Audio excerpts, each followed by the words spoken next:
Hello and welcome. I want to go through my build, the Mammoth Milldam. I made a time-lapse video for this. It took me a long time, and I just want to go a little bit through the progress of what I did and what there is all to it. And yeah, just want to show you the build from a different perspective than just the time-lapse.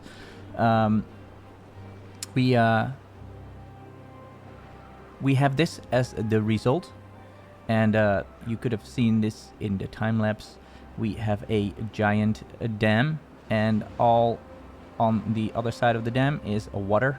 Well, as far as it goes up, I closed it off on where I could, up until the level of the dam.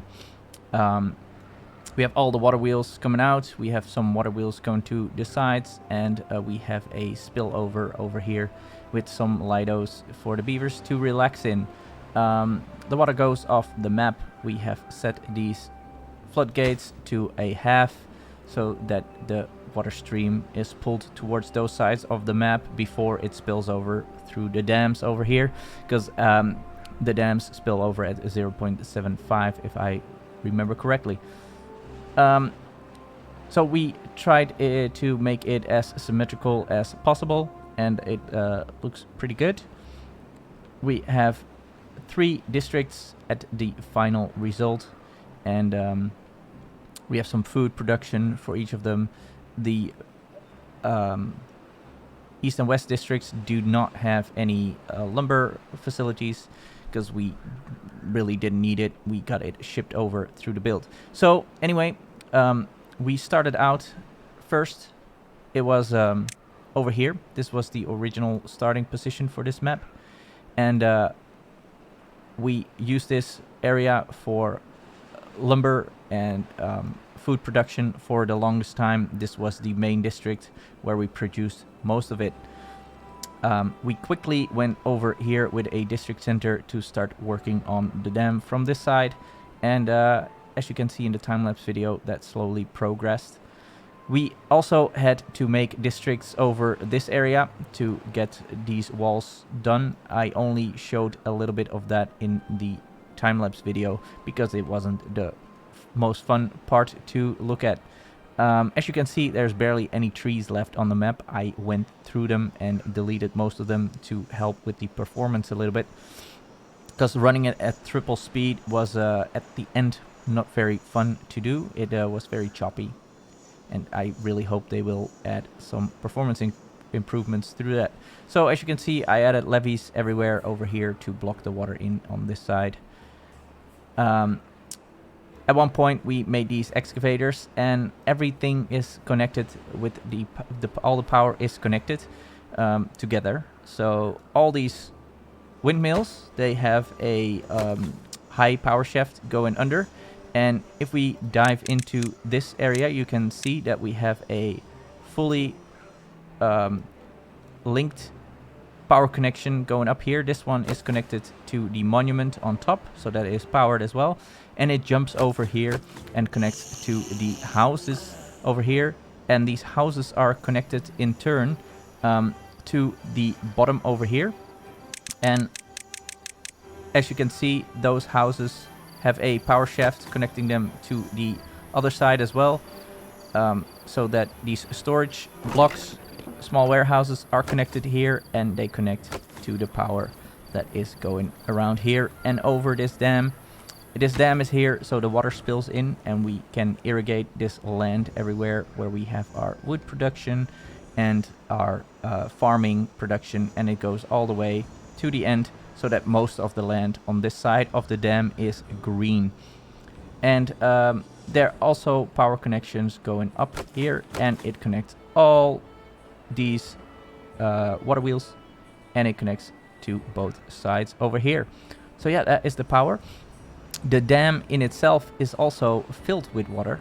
That is because this spill through, the water production is too much for this spill through to be sufficient, and we need to get rid of the excess water. Again, here these are set to 2.5, and we added some dams under these suspension bridges so that the water can seep into the dam, And then on the outside of the dam, we have some dams as well that can spill over to the edge of the map, and the excess water can be removed from the map without it flooding anything. We added the observatories on the ends. They are not connected because we don't have the reach for them from our city. So it's also not powered. It's just there for design. This whole area, there is a lot of, as you can see, I paused most of it because I didn't want to overflow the population, because it was already getting pretty bad performance-wise with what I had. But as you can see, this whole thing is basically... oops, that was the hours. I was misclicking those. I needed to go down here to show you that under here we have a lot of housing options as well. And here we have the mini lodges, and they're there for the specific reason to power the carousel, or the merry-go-round as we call it. And that is connected to this mini lodge, and those are connected to these houses. And eventually, if you go down far enough, you will see that over here we have a power connection going all the way to the power shafts that run under these platforms, and they're connected all the way here and connected this way to our main area where we have the power.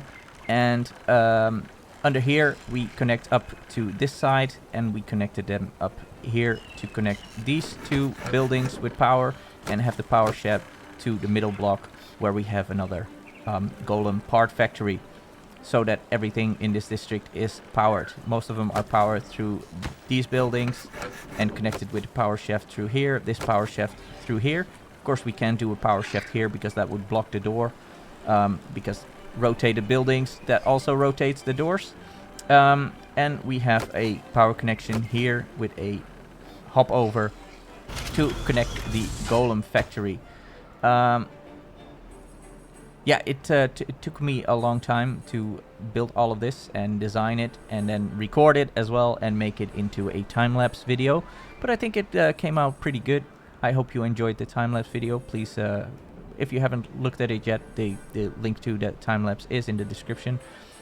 Yeah, so we added these excavators because we needed the dirt for filling all this in, and we have some excavators on this side as well. They are not connected right now. This one was never even in use, and as you can see, I forgot to add the staircase to it.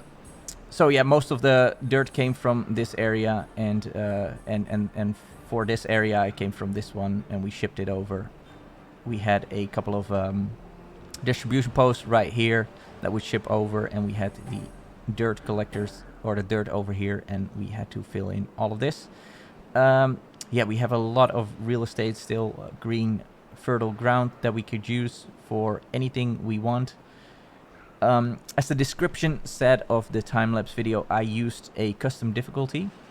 The droughts were pretty far in between, and that is because I didn't want that part of the gameplay to affect my build, because it was all about the build and not necessarily about the survival aspect of this game.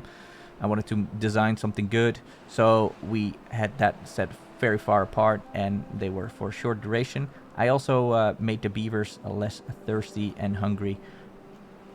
As you might have noticed during the time-lapse, we had a couple of times that we had issues with exploding golems, and I noticed them too late because I only had the disposal facilities in this district, but this was a separate district and this was a separate district, and there were a couple of times where I forgot to move them over in time, and that happened while I was recording, and you saw them explode basically, and then all the beavers got sick, but it didn't do too much damage. You've also might have noticed that the log piles that were sitting here would empty out while I was recording, and then I would record something else and come back and those log piles were filled again. That is what I did in between recordings. I would focus on one part of the video, make sure that that had enough resources for building, so I could record that part of the build. And then in the meantime, the other build that was lacking resources would stack with the distribution post, and I would move resources over. So yeah, it took a long time of designing and building, and yeah, I removed all the trees with the tool, developer tool, to get rid of most of them, because they use quite a bit of resources, processor and memory wise, because of the calculations that they do, if they are dead and if they can grow and if they need to spawn a seedling. I mean, they cannot be optimized for sure, and I hope they will do it, because the performance right now is the main problem I have with this game. And we have a stranded beaver still here. That happened at the end of the time lapse. You might have seen it. There were a couple of times where beavers got stranded during the recording, and you might have noticed or you might not have noticed. But yeah, this was a really fun build to do. The end was becoming a little bit annoying because of the performance, running it at triple speed. I didn't want to run it at double speed, because then I had to figure out how to get it into the same speed as the rest of the video to not make it look weird. And so I did run it at triple speed, and that for the time lapse itself, it didn't really matter because that skips frames anyways. So, but running it on normal speed, on single speed, this still gives 30 frames per second, 20, 29, 28. But yeah, it is what it is. Anyway, I hope you enjoyed looking at the time lapse, and I hope this gives you a little bit of insight of what it all contains. The save game is also available on the Discord server, so if you want to load it up yourself and look around, feel free to do so. If you want to continue with it, or you want to, destroy the wall and let this all flood, go for it. That is all up to you. Yeah, this was a fun project, and I am thinking already about a next one that I want to do with a time lapse. And what I would like to see is the disabling of the light of the day and night. I mean, the day-night cycle should stay, of course, because that is part of the routine of the day of a beaver. But I would like the darkness to go away, and I want to keep it the same light throughout, especially for the time lapses, because the flickering of dark to light is very, very quick during them. So this is going to be it. It's a short video just explaining what it was and what I did, and just showing you a little bit of behind the scenes. Anyway, have a wonderful day, and I'll talk to you guys soon. Stay safe. Bye for now.